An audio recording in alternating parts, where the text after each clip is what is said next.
घोड़ी पे चढ़ने पे, ये इससे ज़्यादा अपमानजनक, शर्मसार करने वाली क्या बात होगी कि आज देश के संविधान लागू होने के 75 वर्षों बाद भी ऐसी घटनाएं घटित हो रही हैं। जात के नाम पे, छोट बड़े के नाम पे, सवर्ण अवर्ण के नाम पे ये घटनाएं बिल्कुल तभी पाबंद हो सकती हैं, तभी इन पे रोक लग सकती है जब संविधान को कड़ाई से लागू किया जाए और सजा दी जाए लोगों को। ठीक है। नमस्कार, आप देख रहे हैं काशी उजाला न्यूज। आज संविधान बचाओ महारैली का जो अघोष हो रहा है उसी पे हम चर्चा करने जा रहे हैं।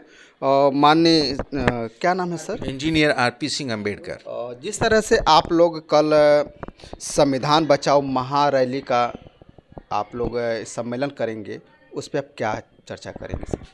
देखिए, कल संविधान बचाओ महासम्मेलन जो ये होने जा रहा है, बनारस मंडल का सम्मेलन है और हमारे संगठन ने, आरक्षण बचाओ संघर्ष समिति और DS4 ने मिलकर के इसका आह्वान किया है। लखनऊ से इसका डिक्लेरेशन हुआ था कि 26 नवंबर से 26 जनवरी के बीच सभी उत्तर प्रदेश के सभी 18 मंडलों में ये महासम्मेलन आयोजित किए जाएंगे। अधिकतर मंडलों में तिथि और जगह तय हो गई है और ये संविधान बचाओ महासम्मेलन, मंडलीय सम्मेलन जो बनारस में होने जा रहा है, ये इस राज्यों में भी कर लेंगे। राजस्थान वगैरह में भी हमारे सम्मेलन होने जा रहे हैं, हरियाणा में, दिल्ली में, सभी जगह। दिल्ली हम आखिर में एक सम्मेलन, बड़ा सम्मेलन लेके राष्ट्रीय स्तर का जाएंगे।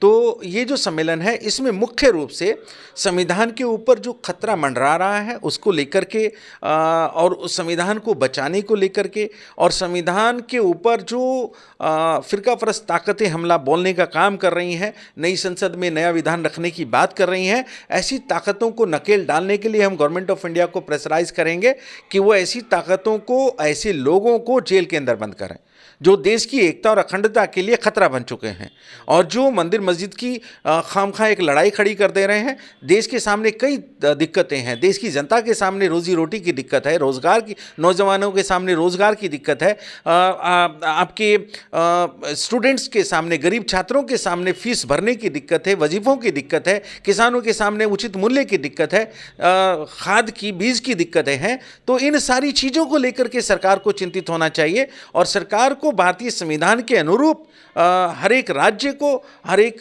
स्टेट को, यूनियन टेरिटरी को और देश के हर एक जिले को, हर एक ब्लॉक को संविधान के अनुरूप ही कार्य करना है, चाहे वो एग्जीक्यूटिव्स हो, चाहे वो न्यायपालिका हो और चाहे वो विधायिका हो। जो संविधान के बाहर काम करता है उसको सजा मिलनी ही चाहिए।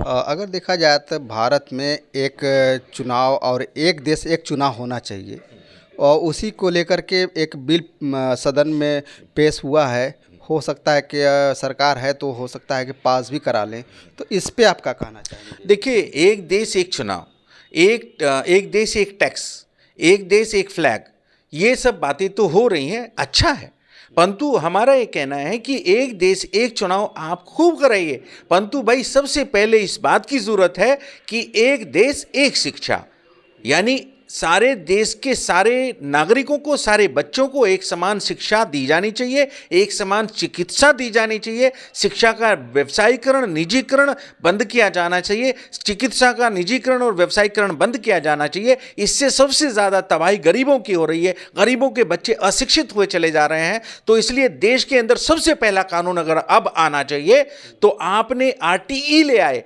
राइट टू एजुकेशन एक्ट ले आए आप, परंतु आप एक समान शिक्षा कानून लेकर के नहीं आए और आप जानिस्ता एक समान शिक्षा कानून लेकर नहीं आ रहे हैं। आपको चिंता लगी है एक देश एक चुनाव की, हमें चिंता लगी है एक देश एक शिक्षा की, वन नेशन वन एजुकेशन। ये सबसे पहले कानून आना चाहिए और देश की सत्ताधारी दल से और विपक्षी दलों से हम इस बात की मांग करते हैं कि सबसे पहला कानून अब संसद के अगर अंदर बनना चाहिए तो सबसे पहला कानून वन नेशन वन एजुकेशन का बनना चाहिए।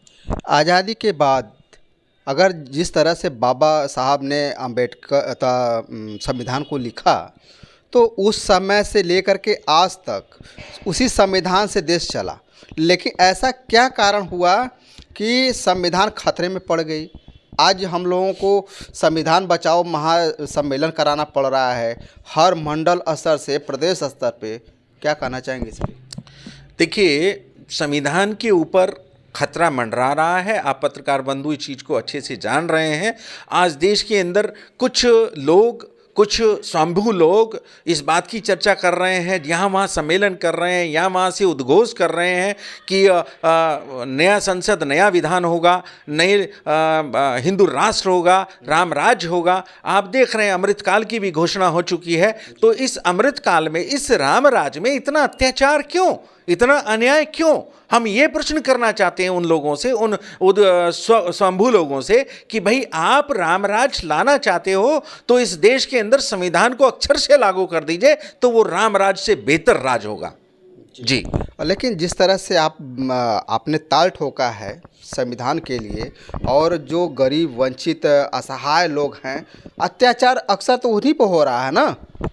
जी, मैं यही कहना चाह रहा हूं कि जब आप संवैधानिक तरीकों से राजकाज नहीं चलाएंगे, जिला नहीं चलाएंगे, प्रदेश और देश को नहीं चलाएंगे, और कुछ पूंजीवादी ताकतें और कुछ सामंतवादी ताकतें गरीबों के ऊपर अत्याचार करेंगे, और पुलिस मुंह बंद करके और आंख बंद करके बैठी रहेगी, ना उन्हें सुनाई देगा ना दिखाई देगा, और गरीब कोई रिपोर्ट भी लिखाने जाएगा तो उसका रिपोर्ट तक लिखा नहीं जाएगा। ये आप उत्तर प्रदेश के अंदर नहीं, प्रदेश के अन्य प्रदेशों में भी ये घटनाएं होती देख रहे हैं। आप देख रहे हैं कि दलित के बच्चे पे चढ़ने पे, ये इससे ज़्यादा अपमानजनक, शर्मसार करने वाली क्या बात होगी कि आज देश के संविधान लागू होने के 75 वर्षों बाद भी ऐसी घटनाएं घटित हो रही हैं। जात के नाम पे, छोट बड़े के नाम पे, सवर्ण अवर्ण के नाम पे ये घटनाएं बिल्कुल तभी पाबंद हो सकती हैं, तभी इन पे रोक लग सकती है जब संविधान को कड़ाई से लागू किया जाए और सजा दी जाए लोगों को।